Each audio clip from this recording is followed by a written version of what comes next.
할렐루야. 아멘. 오늘 청년 헌신 예배인데요. 2부 예배도 특송하고 오늘 말씀 그리고 오늘 함께 찬양 전부 다 오늘 다 청년을 위한 것 같습니다. 오늘 다 같이 어떻게 이렇게 한 맥락 안에서 우리 청년들에게 귀한 말씀을 주시는지 너무나도 감사합니다. 우리 청년들 너무 귀하죠? 예쁘죠? 말로만? 너무 고맙습니다. 너무 감사합니다. 우리 찬양 인도자가 이런 말을 했어요. 우리가 이렇게 설 수 있는 것이 지금 앞에 있는 여러분의 기도 때문이다고. 우리 청년들 뽀짝 일어나가지고 우리 성도들을 향하여 기도해 주셔서 잘 키워주셔서 고맙습니다. 감사합니다. 네, 너무 고맙습니다. 너무 감사합니다. 오늘 말씀의 복이라는 제목으로 함께 나누고 싶습니다. 부제가 하나 있는데 생존을 위한 포기예요. 포기하면 잘 버리면 잘 포기하면 오는 복이 있다.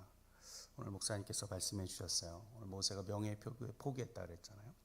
즐거움과 쾌락을 또 포기했다 그랬어요. 그 복이 오늘 말씀의 복이라고 하는 것인데 오늘 청년 헌신 예배를 하면서 제가 지난주에 청년들한테 물었어요. 야, 아이들아, 내가 너희들한테 설교하듯 해야 될까? 어른들에게 설교를 해야 될까? 그랬더니 둘 다요! 그러는 거예요. 제일 어려운 걸 제일 쉽게 얘기한다. 그랬어요. 여러분 요즘 청년 짠함의 대명사가 아닌가 하는 생각을 해보게 됐습니다. 이런 생각 하시나요? 짠하긴 뭐가 짠해. 젊으니까 얼마나 좋아. 젊음이 최고지. 라고 여러분 혹시 생각하십니까? 여러분 자꾸 그러시면 라떼가 되는 거예요. 라떼는 카페에서 찾아야 되는데 자꾸 그렇게 하시면 라떼 이지 홀스가 돼서 라떼는 말이야! 가 되는 거예요. 꼰대가 되어져 가는 거죠. 여러분 오늘 청년 헌신 예배인데 저 왼쪽에 있는 저 청년들은 부모 세대보다 더 못 살게 되는 최초의 세대입니다. 우리 어르신 세대는 이렇게 살았습니다. 나는 못 먹고 나는 못 입고 나는 못 가져도 나는 못 가져도 우리 자식들은 그렇게 하지 말자. 새마을운동을 일으키고 그 아들 하나 대학 보내고 자녀 하나 좋은 직장 가지게 하는 것이 우리 부모의 마음이고 우리 어르신들의 마음이었죠. 베이비 부모 세대이고 한국전쟁 전후로 태어나신 그 어른 세대들입니다. 여러분 그들 때문에 우리가 잘 살게 되었습니다. 이 대한민국이 복받았습니다. 원조를 받는 나라에서 원조를 하는 유일하고도 최초의 나라가 되었습니다. 아시아의 4대 승천하는 용이다. 이 나라가 이렇게 물론 추락하기도 했지만 여러분 그런데 2022년에 UN 발표에 의하면 우리나라가 개발도상국에서 선진국 대열에 들어섰습니다. 여러분 1인당 국민소득이 3만 불을 넘어섰습니다. 잘 표면적으로 안다오시죠? 세상 제일 가난한 나라 방글라데시가 국민소득이 1,900불이에요. 20만 원이 안 된단 말이에요. 월소득이. 그럼 제가 사역할 때까지만 해도 시골에 있는 목회자들에게 100불, 150불씩 사례비를 드렸었거든요. 하나도 안 바뀐 거예요. 전혀 달라지지 않았죠. 그럼 우리가 이렇게 잘 살게 되었어요. 그런데 우리의 다음 세대들이 지금의 부모 세대보다 더 못 사는 세대가 되었다는 것이죠. 놀랍지도 않으시나요? 내일 아니니까. 여러분은 청년 그러는데 여러분 그럼 청년이 몇 살부터 청년일까요? 여러분 우리가 중고등학생을 청소년이라고 하니까 19세부터가 청년일까요? 그럼 시작은 그렇다 치고 언제까지가 청년일까요? 몇 살까지 청년이라고 생각합니까? 마음은 청년이야. 여러분 청년이십니까? 여러분 도대체 청년의 나이 정의는 어떻게 되어져야 하는 겁니까? 고 김광석 씨가 이런 노래를 불렀습니다. 30 즈음에. 사람의 마음을 정서를 우리 많이 만져주고 적셔주었던 것 같아요. 당시의 30은 청년이 아니었어요. 어른이었습니다. 어른. 그러니 30 즈음에를 부르며 고 김광석 씨가 우리 마음을 울려주었던 것 아닐까요? 여러분 그런데 지금은 아니라는 거예요. 40도 애가 있는 것 같습니다. 아니라는 거예요. 여러분 요새 각 지자체들마다 청년의 정의가 달라지고 있습니다. 단순 결혼하지 않으면 다 청년일까요? 지금도 제 가장 오래된 동네 친구 하나가 결혼을 하지 않았는데 가도 청년일까요? 청년이겠습니까? 그리고 실제 청년의 기준이 여러분 40대까지를 정하는 지자체가 생겼습니다. 정말로 각 지자체마다 돈이 나가기 때문에 나라에 일을 해야 되기 때문에 청년의 기준이 어디냐 40대까지 정하는 지자체들도 나오고 있다라고 하는 거예요. 여러분 우리 청년 하면 많이 들어보셨죠? MZ라고도 말하죠. 밀레니얼과 Z세대를 합쳐서 90년대생 후반과 2000년대생을 통틀어서 MZ라고 이렇게 부르고 있습니다. 여러분 이 MZ, 우리 청년, 이 젊은이들에게 특징 짓는 한 가지 말이 있는데 TV나 유튜브에서 얼마 전에 사람들 귀에 아주 쏙 들어오게 광고를 하나 찍었어요. 제 귀에 탁 들어왔습니다. 그러면서 저는 물론 썩은 웃음을 짓기도 했지만 어떻게 말하느냐 따라해 보실까요? 청년을 정의하고 특징하는 말입니다. 따라해 보실까요? 제가요? 따라 하시라고요. 제가요? 이걸요? 왜요? 이게 MZ들을 정의하는 특징입니다. 제가요? 이거요? 왜요? 이게 MZ라고 하는 것이죠. 한참 웃었습니다. 라떼는 안 그랬는데 이러면서 회사들마다 지금 큰일이 난 거예요. MZ들을 어떻게 다뤄야 되느냐 이 연구 대상이 됐어요. 근데 또 청년들은 청년들 나름대로 그 정도는 우리가 아닌데 라고 하면서 또 억울해하는 면이 있기도 한 것이죠. 조영태라고 하는 서울대 교수가 인구학 교수가 아이가 사라지는 세상이라고 하는 책을 썼습니다. 7가지의 새로운 시선을 가지고 사회학자, 축산학자, 심리학자, 경제학자 연구들을 각 전문가들을 모셔놓고 이 시대를 왜 아이가 사라질까라고 하는 세상을 연구했어요. 그래서 한 가지 제가 너무나도 인사이트를 크게 주는 게 하나 있어서 말씀드리려고 그래요. 인간에게 가장 근본적인 본능을 2가지 얘기했는데 첫 번째는 생존, 2번째는 재생산이라는 거예요. 그 책에 이렇게 기록됩니다. 식량이 충분하면 인간은 생존이 가능하고 그러므로 재생산한다. 그러나 식량이 불충분해서 본인의 생존 자체가 어려워지면 재생산 본능에서 앞서 생존 본능이 작동한다. 인구학자가 이걸 정의하며 내린 거예요. 책을 읽으면서 참 인사이트 깊이 얻었습니다. 생존이구나. 생존 세대이구나. 여러분 청년들이 왜 결혼하지 않을까요? 안 하는 게 아니라 못하는 게 더 정답 아니겠습니까? 이 조영태 교수가 또 하나의 책을 썼습니다. 인구 미래 공존. 이 책에서 심리학자의 말을 인용했어요. 왜 우리나라의 초저출산이 이 현상을 심리학적으로 해석했는데 완벽한 부모가 되려고 하는 열망이 아이 낳는 일을 망설이고 교육 수준이 높아짐과 육아에 대한 정보가 넘쳐나서 아이를 낳지 않는다라고 하는 심리학자의 글을 인용한 것입니다. 청년들이 지금 이런 시대에 살아가고 있는 것이죠. 여러분 우리 청년들을 좀 더 잘 이해하고 지금 이 시대를 잘 이해해보자고 말씀을 좀 드려보는데 여러분 많이 들어보셨을 거예요. 우리 청년들이 잘 포기하는 세대라고 말합니다. 그래서 처음에 나온 것이 3가지를 포기한다 그래서 3포였습니다. 혹시 들어보셨나요? 3포? 청년들이 포기를 하는 거예요. 이 3가지를 포기한 첫 번째를 뭘 포기할까요? 연애를 포기합니다. 여러분 연애를 포기하면 뭘 못해요? 결혼을 못해요. 여러분 연애를 못하니까 결혼을 못하니까 뭘 못 가져요? 아이를 못 갖는 거예요. 여러분 이 청년들이 3포를 한다는 거예요. 이 꽤나 지난 이야기인데 여러분 이 3포에서 5포가 됐습니다. 또 2가지가 더 늘어난 거예요. 여러분 뭘 포기했을까요? 여러분 인간 연애, 결혼, 아이를 못 낳으니까 하나가 더 포기되어져야 하는 거예요. 인간 관계를 포기해야 생존할 수 있는 거예요. 4가지가 됐습니다. 또 하나를 포기해야 돼요. 여러분 인간관계를 포기하고 결혼도 포기해서 뭘 얻으려고 하는 걸까요? 청년들이 집을 얻어야 하기 때문에 여러분 집이 얻어지지 않으면 포기해버리는 거예요. 5포 세대라고 이제 말하기 시작했습니다. 여러분 그런데 2개가 더 늘어났습니다. 우리 청년들 향해서 이제는 7포라고 얘기하고 있어요. 7포. 여러분 이제 2개가 또 무엇일까요? 이것도 안 돼 저것도 안 돼 집을 구하기 위해서는 평생 벌어도 집을 얻을 수가 없으니까 꿈과 희망이 포기되어지는 세대예요. 여러분 우리 청년들을 향하여 7포 세대라고 말하고 하나 더 나갔습니다. N포. 무한대라는 말이에요. 무한대로 포기하는 세대가 되어졌다. 여러분 왼쪽에 있는 청년들을 향해 국률의 눈을 마음을 가지시면서 여러분 지금 이 시대라고 하는 거예요. 결혼을 안 하는 거죠. 아이를 낳지 않는 거죠. 생존이기 때문에 그런 것 같아요. 방글라데시에 있을 때에 단기 선교사 한 명이 저희 선교부에 저에게 1년 정도 사역하겠다고 오퍼가 들어왔습니다. 그땐 저도 덜 먹고 우리 선교부도 이런 선교사를 처음 받아봤고 그 친구도 덜 먹고 좀 많이 서툴렀어요. 많이 시행착오들이 많이 있었어요. 이제 그러던 그 청년이 은혜를 받았는지 제가 모교회에서 잠시 사역을 할 때에 그 모교회 청년 후배가 저한테 찾아와서 결혼을 하겠다는 거예요. 그때 기억상 한 27, 8 되었던 것 같아요. 그래서 내 경우를 얘기해 줬습니다. 그래, 해라.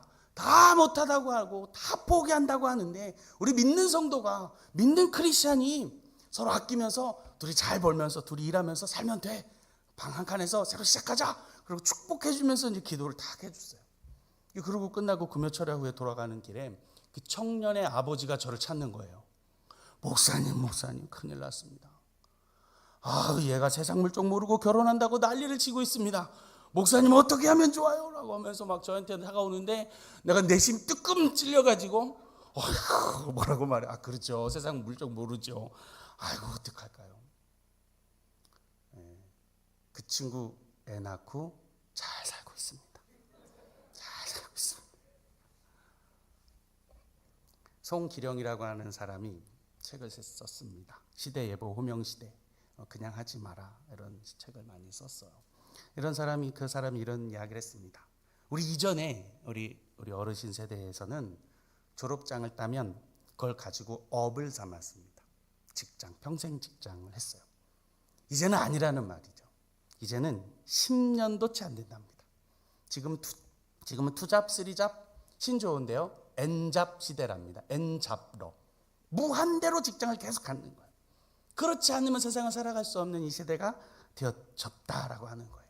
예전에 우리 때 우리의 직장, 우린 이런 게 좋았어 라고 하는 그 기준이 이제는 없어져 버렸다는 거예요. AI가 등장했습니다. 여러분 이 시대에 우리가 이 청년 세대, 다음 세대들에게 조언할 명분이 이제는 사라져 버렸다는 거예요. 이제는 이거 해가 아니라 함께 알아가야 할 이런 세대가 되어졌다라고 하는 거죠.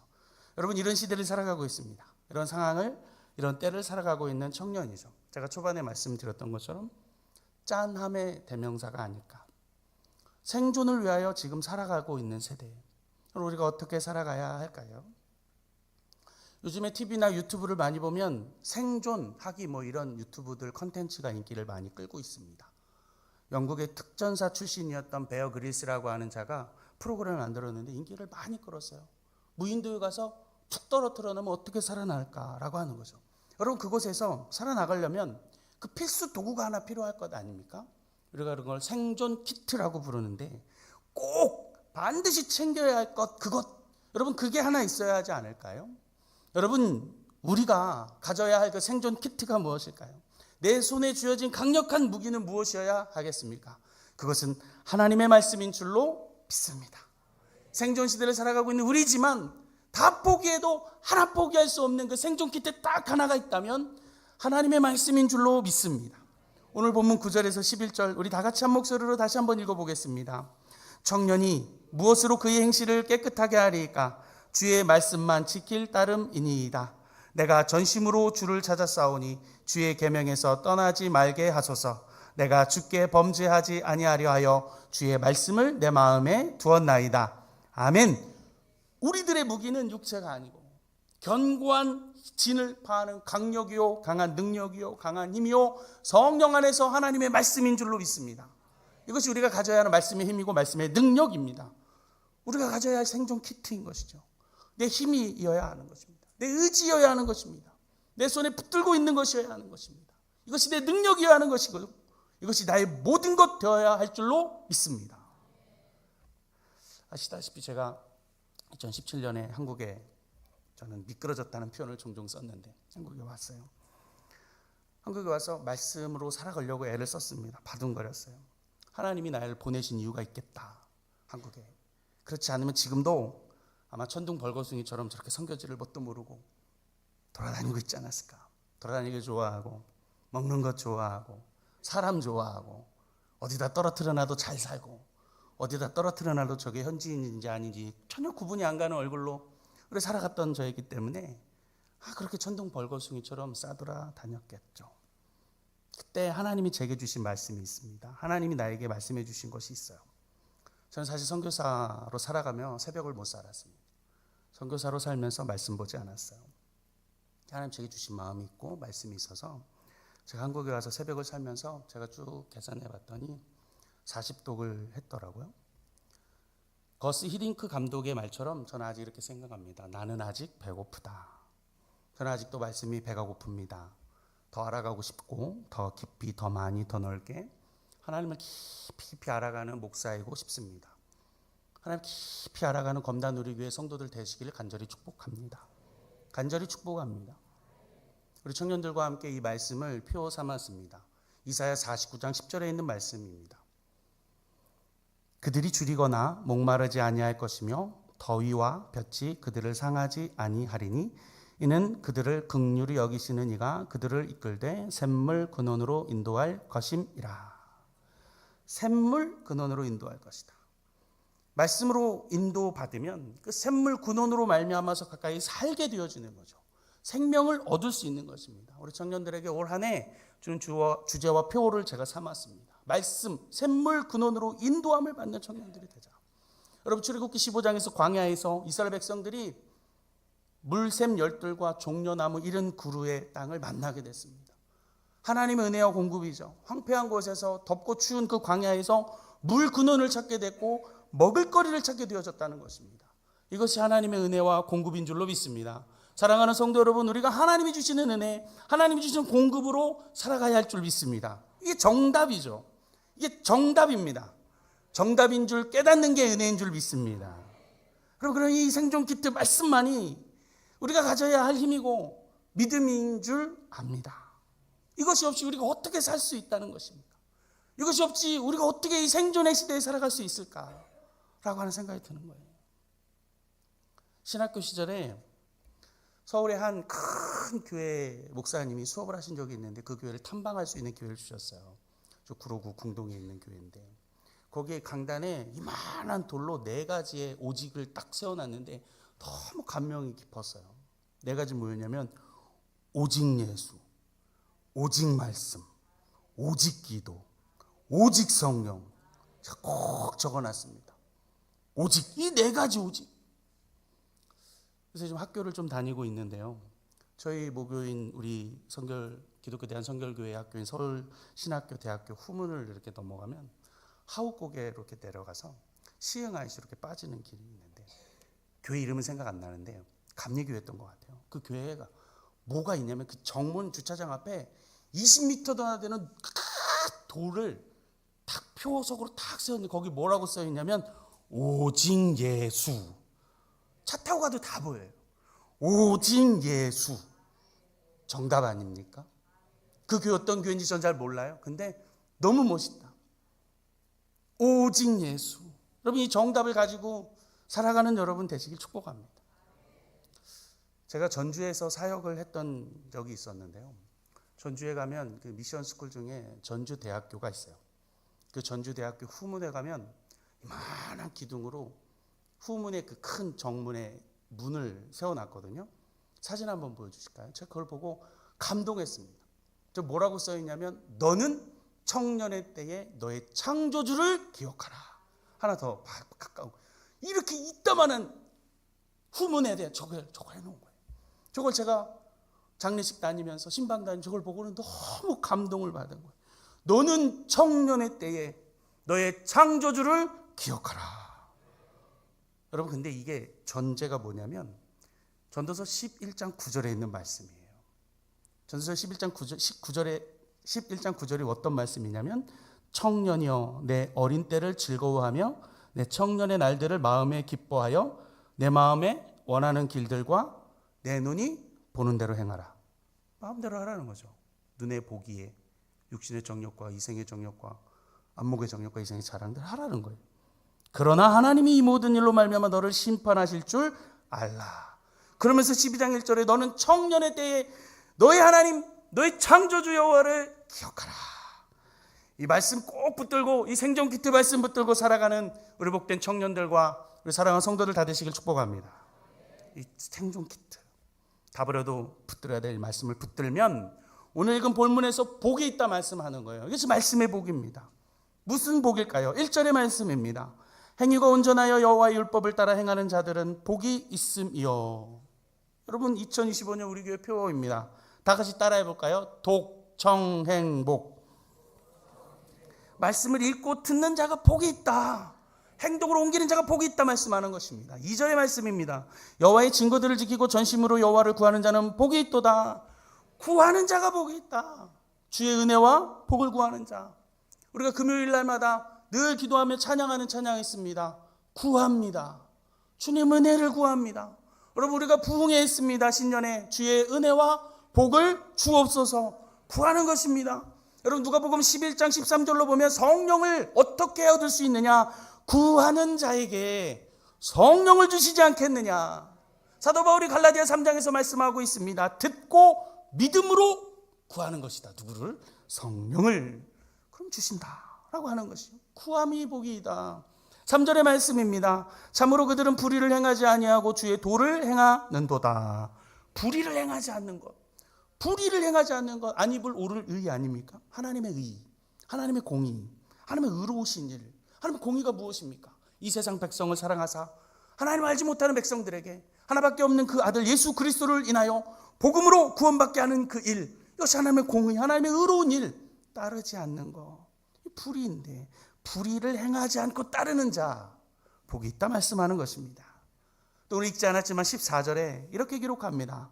내가 모든 재물을 즐거워함 같이 주의 증거들의 도를 즐거워하였나이다. 여러분 이런 행동들을 하는 자들이 어떤 일들이냐면 12절부터 나오고 있는데 즐거워하고 기뻐하고 주를 찬양하고 하나님을 기뻐하는 자, 하나님을 즐거워하는 자, 하나님을 찬양하고 찬송하는 자가 복을 받아 누리는 줄로 믿습니다. 지켜 행하라. 믿음으로 구해라. 불의를 행하지 아니하여라. 여호와를 기뻐하고 즐거워하며 찬양해라. 그가 주님의 복을 받게 될 줄로 믿습니다. 여러분 이 세상 누가 복 받기 싫어하는 사람이 있을까요? 여러분 축복 준다 그러면 누가 싫어하는 사람이 있습니까? 우리가 기복신앙이라 폄하할 때가 있지만 하나님이 주시는 평강, 하나님이 주시는 은혜, 하나님이 주시는 그 형통의 복을 싫어하는 사람이 어디 있습니까? 여러분 이런 복을 구하여야 하는 것이죠. 하나님 주시는 평강의 복, 은혜의 복, 형통함의 복. 여러분 이 형통과 은혜의 복을 행함으로 온전하게 된다라고 말씀하고 있는 것입니다. 야고보서 2장 22절에 말씀하고 있어요. 내가 보거니와 믿음이 그의 행함과 함께 일하고 행함으로 믿음이 온전하게 되었느니라. 행함으로 이 복을 받아 누리는 우리가 되기를 간절히 소망합니다. 그런데 아까도 말씀드렸지만 이 생존의 시대에 우리의 시대의 환경이 모습이 이렇지 않기에 우리에게 주는 한계가 있지 않겠습니까? 우리가 어떻게 살아가는 것이 말씀을 붙들고 살아가서 복을 받겠는가? 이것이 우리가 가져야 할 숙제이잖아요. 저는 오늘 사도 바울에게서 그 정답을 찾고 싶습니다. 사도 바울이 사도행전 27장 25절에 이렇게 고백하며 말씀하고 있습니다. 그러므로 여러분이여 안심하라. 나는 내게 말씀하신 그대로 되리라고 하나님을 믿노라. 바울이 로마로 가는 여정에서 큰 환난 고통을 당합니다. 바울의 말보다 이 군대 장관이, 군대 대장이 선장의 말을 더 들었어요. 그래서 막 그냥 진행한 거예요. 폭풍우를 만나죠. 유라굴로라고 하는, 자초되기도 하고 어려움을 당하고 곤고를 당하고 생명의 위협을 받게 되어졌던 거예요. 그때 바울이 떡과 잔을 나누면서 말씀을 전하고 하나님이 내게 주신 그 말씀들을 전하고 있는 거예요. 두려워 떨고 있는 그들에게, 생명이 위협되어지고 있는 그들에게 하나님이 바울에게 주신 그 말씀을 전하여 주면서 276명의 생명을 향하여 그대로 지켜주시라고 하는 그 말씀을 말씀해 주는데, 내게 해 주셨던 그대로 되리라. 나는 그 하나님을 믿는다 라고 말한 거예요. 믿음인 것이죠. 믿음. 여러분 이 믿음을 히브리서 기자는 이렇게 고백하는 것입니다. 세상이 감당할 수 없는 믿음. 다 같이 따라해 보겠습니다. 세상이 감당할 수 없는 믿음. 이런 믿음, 히브리서 11장 38절의 말씀입니다. 이런 사람은 세상이 감당하지 못하느니라. 그럼 36절로 37절에 계속해서 이렇게 기록됩니다. 또 어떤 이들은 조롱과 책질질 뿐 아니라 결박과 옥에 갇히는 시련도 받았으며 돌로 치는 것과 톱으로 켜는 것과 시험과 칼로 죽임을 당하고 양과 염소의 가죽을 입고 유리하여 궁핍과 환난과 학대를 받았으니 그럼에도 여러분 말씀을 꼭 붙들고 있는 자에게 찾을 수 있는 것이 있다면 세상이 감당할 수 없는 믿음, 세상이 감당되어지지 않는 그 믿음인 줄로 믿습니다. 지금 이 세상이 그렇고 우리의 삶을 변하게 했고 수없이 많은 직업군들이 바뀌고 삶이 변하고 미래도 변하고 소망이 없고 10년이 멀다 하고 우리의 직업군이 바뀌어야 하고 새로운 공부를 하지 않으면 안 되게 되어지고 어렵고 경제가 또 그리고 경쟁은 심하여지는 이 세대, 우리 이 지금 상황일지라도 해도 안 되는 삶, 해도 걱정이고 갈 바를 알지 못하고 있다면 여러분 도대체 우리는 어떻게 삶을 살아가야 합니까? 어떻게 살아야 해요? 지금 빨리 지금 주식을 뒤져야 합니까? 코인해야 합니까? 얼른 지금 과외 가야지, 지금 스펙 쌓아야지. 왜 여기 앉아 자빠져 계십니까? 우리 청년 여러분, 지금 한자라도 더 단어 외워야 돼. 투잡 뛰어야 돼, 엔잡을 뛰어야 되고, 코인이 어떤지 지금 금이 뛰고 있다는데 금을 어떻게 사볼까 말까. 지금 옛날 어른들이 그래, 한자라도 더 외우고 한 시간이라도 더 공부해서 돈 벌어야지 라고 우리가 얘기했잖아요. 지금 내 스펙 쌓아야죠, 관계 맺어야죠, 라인 타야죠, 접대를 잘 해야죠. 여러분 살도 빼고 다이어트도 하고 돌리고 깎고 돌려치고 막 돈으로 우리 외모를 막 지금 막, 여러분 안 그러면 지금 안 되지 않나요? 그렇지 않습니까? 여러분 지금 이러고 있어도 됩니까? 이러도 되는 것입니까? 사랑하는 여러분, 이래도 되는 것입니까? 여러분 그래도 되는 거예요?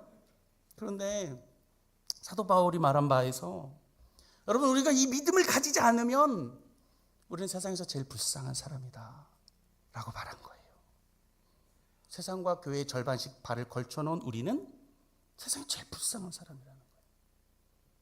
그런데 그대로 되리라 라고 하는 믿음이 없으면 그렇게 되어지는 거고, 그대로 되리라 그럼에도 불구하고 저 사람들이 나를 볼 땐 내가 제일 불쌍해 보일지라도 나는 하나님이 그대로 되리라고 하는 그 믿음, 세상이 감당할 수 없는 이 믿음 가지고 이 생존 키트는 말씀을 꼭 붙들고 살아가는 우리는 세상에서 제일 불쌍한 사람이 아니라 세상에서 제일 행복한 사람인 줄로 믿습니다.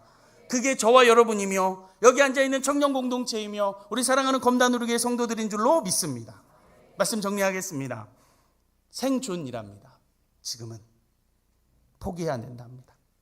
절망이랍니다. 헬조선, 떠나야 된답니다. 소망이 없다고 말하는 게 지금 이 시대를 향한 세상의 말입니다. 우리 사랑하는 청년들이 지금 시험을 준비하고 있어요. 공부하는 친구도 있습니다. 편입을 준비하는 친구도 있습니다. 새로운 직장에서 애를 쓰려고 노력하는 사람이 있습니다. 맡은 직책 인정받으려고 노력하는 친구도 있어요. 새로운 비전 찾아가지고 지금 시간과 노력과 투자를 하고 있는 친구도 있어요. 다양한 청년들이 있습니다. 또한 여기 사랑하는 검다누리교회 성도들, 다양한 환경과 상황 안에 오늘도 예배하며 하나님 붙들고 계신 성도들도 계실 것입니다. 여러분 우리가 살기 위하여, 생존하기 위하여 살아야 한다면 우리는 무엇을 포기해야 할까? 그리고 뭐 하나를 꼭 가지고 있어야 할까? 그 생존 키트, 말씀을 꼭 붙드시기를 주의 이름 축복합니다. 세상이 감당할 수 없는 믿음을 가지시기를 주님의 이름으로 간절히 축복합니다. 그때 오는 그 말씀의 복, 은혜와 평강과 형통의 복을 구하고 살아가는 복된 하나님의 성도들이 다 되시기를 주님의 이름으로 간절히 축원합니다. 오늘 이 시간 함께 같이 기도하고 싶습니다. 하나님, 오늘 이 말씀 내가 꼭 붙들고 싶습니다.